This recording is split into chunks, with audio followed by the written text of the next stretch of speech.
Საღამოშიდობისა ქალბატონო ეკა, მადლობა პირველ რიგში შესაძლებლობისთვის. მოდით პირველი კითხვა მინდა დაგისვათ. ოპოზიციის ნაწილი ბრიუსელში იმყოფება და როგორც გავრცელდა საინფორმაციო სააგენტოებით ახლა მათი განცხადებები, ისინი სთხოვენ საერთაშორისო პარტნიორებს, ასე ვთქვათ, რომ კიდევ უფრო გაზარდონ ზეწოლა საქართველოს ხელისუფლებაზე, რომ რამენაირად დაინიშნოს ახალი არჩევნები. თქვენი შეფასება როგორი არის? მოგესალმებით, ახო მივესალმებით ჩვენს ტელემაყურებელს.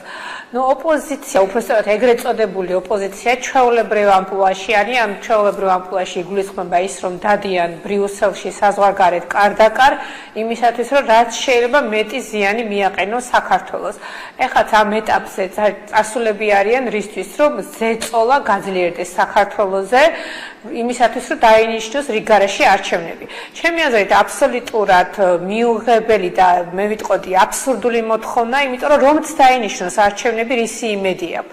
როდესაც 2024 წლის ოქტომბერში გაიმართა არჩევნები, ოპოზიციის, ეგრეთ წოდებული ოპოზიციის წარმომადგენლები ძალიან დიდი აღთხოვანებით საუბრობდნენ იმ ელექტრონულ სისტემაზე, რომელთაც უნდა ჩატარებულიყო არჩევნები, ძალიან გახარებულები იყვნენ ხალხის მობილიზებით, რომ რა ბევრი ხალხი მიდის არჩევნებზე, იმიტომ რომ დარწმუნებულები იყვნენ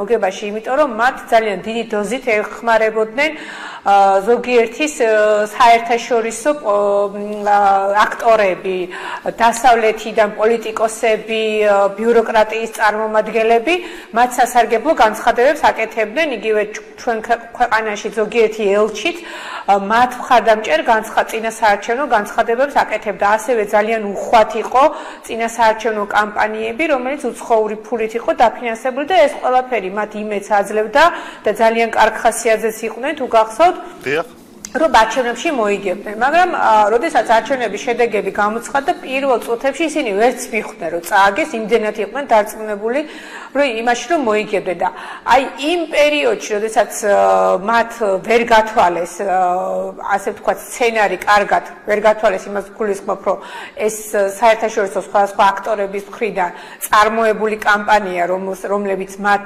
ეხმარებოდნენ და ძალიან დიდი დოზით იყო უხეში ჩარევა ჩვენს საშინაო საქმეებში, აი ამ პირობებშიც კი ვერ მოახერხეს ვერანაირი შედეგის დადება.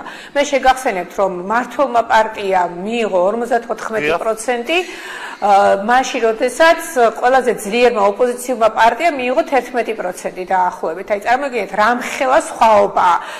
იმ შემთხვევაშიც კი თუ ჩვენ ყველა ოპოზიციურ პარტიას, რომელმაც ბარიერი გადალახა მათ შედეგებს გავაერთიანებთ, მათი საერთო შედეგი არის 38%.